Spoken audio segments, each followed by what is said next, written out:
Hello friends. सबसे पहले तो मैं अपना इंट्रोडक्शन देना चाहूँगा। मेरा नाम हिमांशु शर्मा है।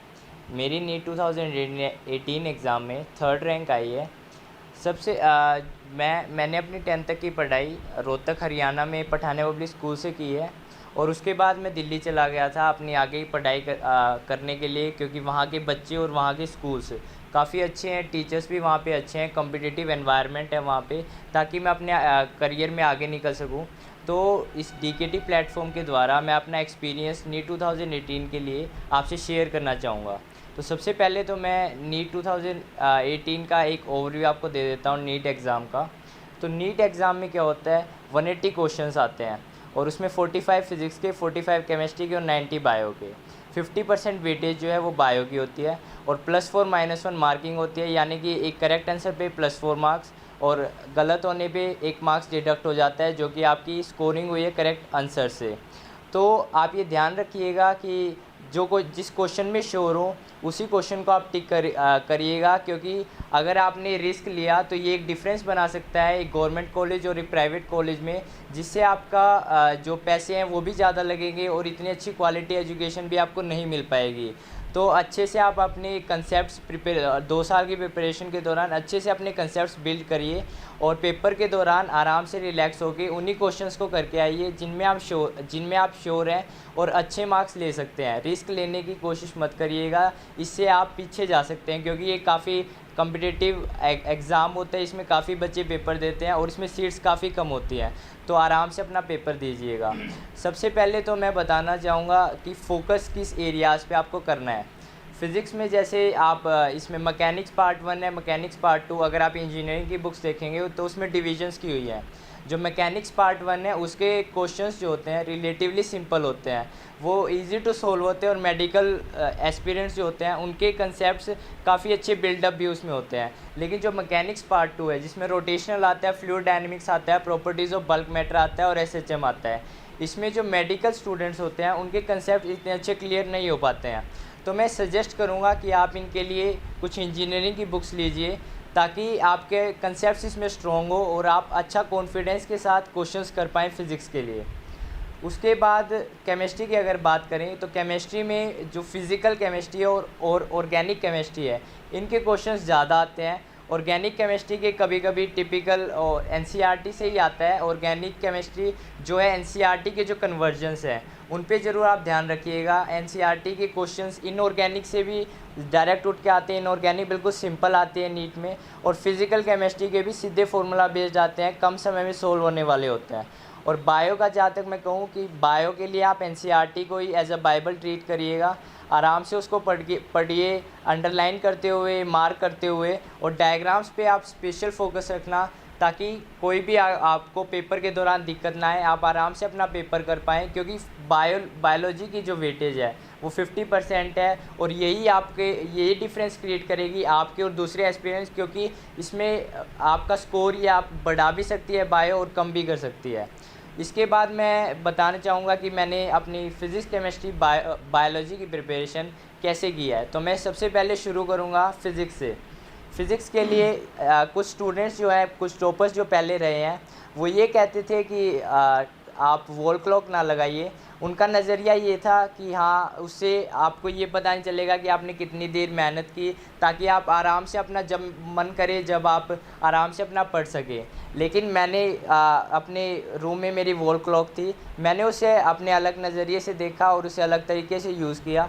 फ़िज़िक्स में मेरे साथ 11th में जैसे कुछ दिक्कतें हुई कि मैं जैसे एचसी वर्मा उठाता था, कुछ क्वेश्चंस अगर नहीं होते थे तो उस पर 1-2 घंटा लग जाता था। तो इससे मेरा क्या हुआ, सिलेबस जो होता होगा पाइल अप होता गया, वर्कलोड बढ़ता गया और मैं अपना सिलेबस 11th में कंट्रोल नहीं कर पाया, क्योंकि सिलेबस भी काफ़ी ज़्यादा था।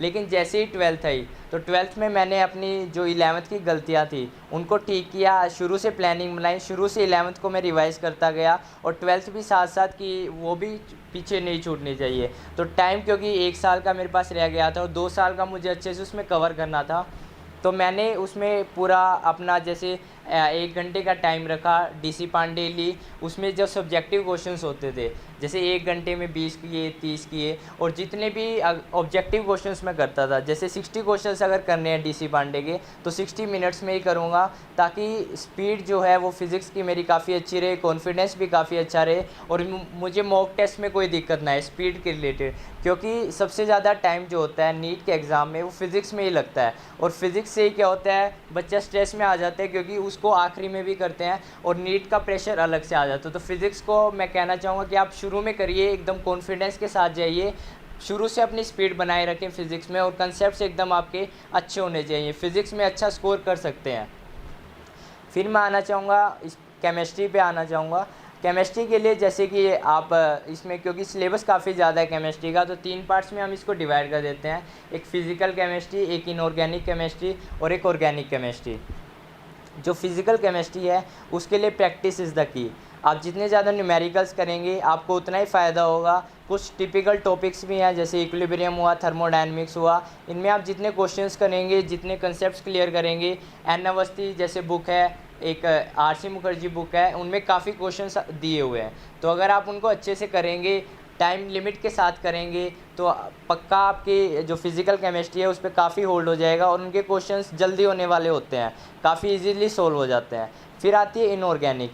इनऑर्गेनिक के लिए वैसे डाटा काफ़ी ज़्यादा हो सकता है, जैसे मैं कुछ जीडीली के भी चैप्टर्स कुछ किए हैं, शुरू के चैप्टर्स, जैसे एटॉमिक स्ट्रक्चर हुआ, पीरियोडिक टेबल हुआ, और फिर केमिकल बॉन्डिंग हुआ।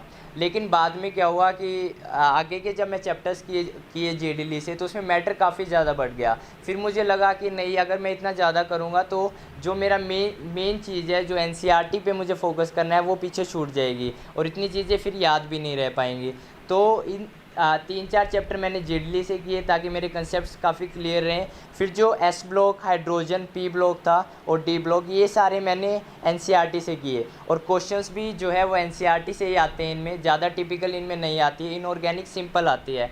अगर आप एम्स के लिए तैयारी करना चाहते हैं तो कुछ एक्स्ट्रा बुक्स आप यूज़ कर सकते हैं, जैसे जेडली है, मैंने अभी बताया भी, और इनऑर्गेनिक के लिए काफ़ी एनसीईआरटी काफ़ी है, इसी से क्वेश्चंस आते हैं। फिर आप अगर ऑर्गेनिक कर रहे हैं तो ऑर्गेनिक के लिए सबसे ज़रूरी ये है कि आप कन्वर्जन्स की प्रैक्टिस करें, और जितनी प्रैक्टिस करेंगे ऑर्गेनिक में मैकेनिज़म्स की, कन्वर्जन्स की, और पूरा अपना पाथ कि इस पाथ से ये रिएजेंट यूज़ होगा और यहाँ पे पहुँचाएगा, अगर आपका एकदम टिप्स पे याद होगा, आपने प्रैक्टिस काफ़ी की होगी। इस ऑर्गेनिक के लिए सबसे ज़्यादा ज़रूरी है कि आप सब्जेक्टिव क्वेश्चंस करिए।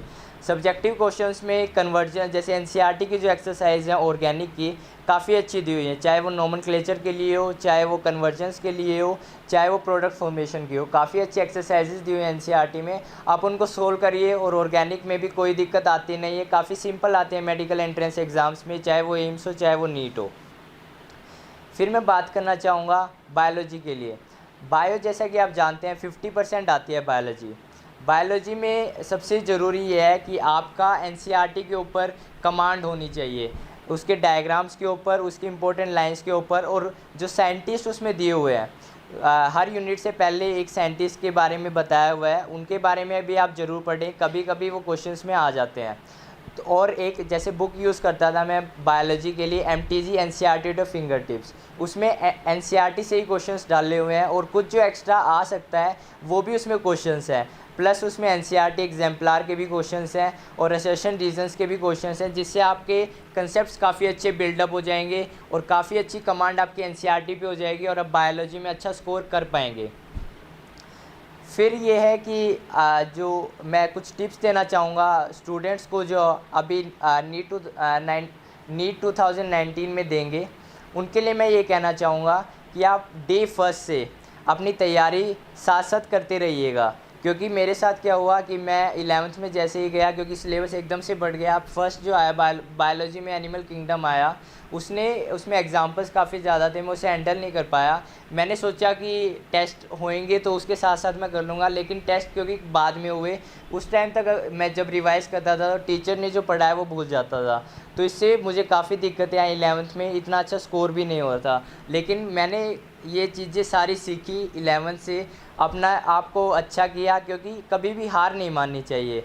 हमेशा जो गलतियाँ आपने की हैं उनसे सीखिए। 12th में मैंने शुरू से ही जो गलतियाँ मैंने की 11th में शुरू से ही मैं लगा रहा, प्लस 11th की रिवीजन भी शुरू से की, ताकि बाद में ये ना लगे कि टाइम कम रह गया है या कोई प्रिपरेशन में कमी रह जाए, बाद में पछतावा ना हो। तो शुरू से आप अपनी प्रिपरेशन तैयार रखिएगा अपने डे फर्स्ट से, और कभी भी स्ट्रेस मत लीजिएगा कि नीट है। आराम से अपनी तैयारी कीजिएगा।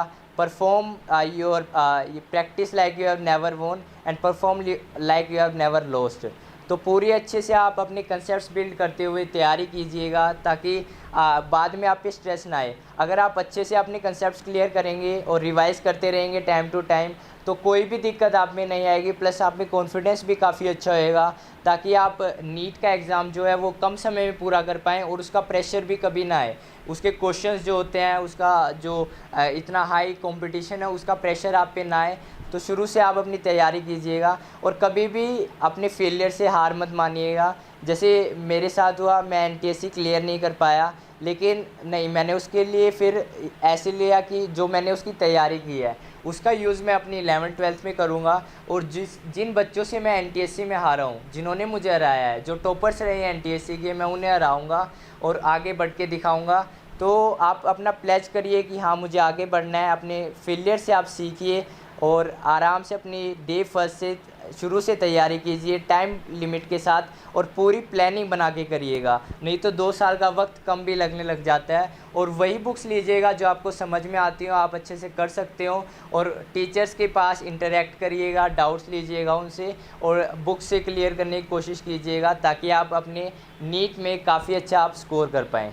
Thank you. और डीकेटी चैनल को, अगर आपको ये वीडियो अच्छा लगा तो डीकेटी चैनल को सब्सक्राइब कीजिए और इस वीडियो को लाइक कीजिएगा।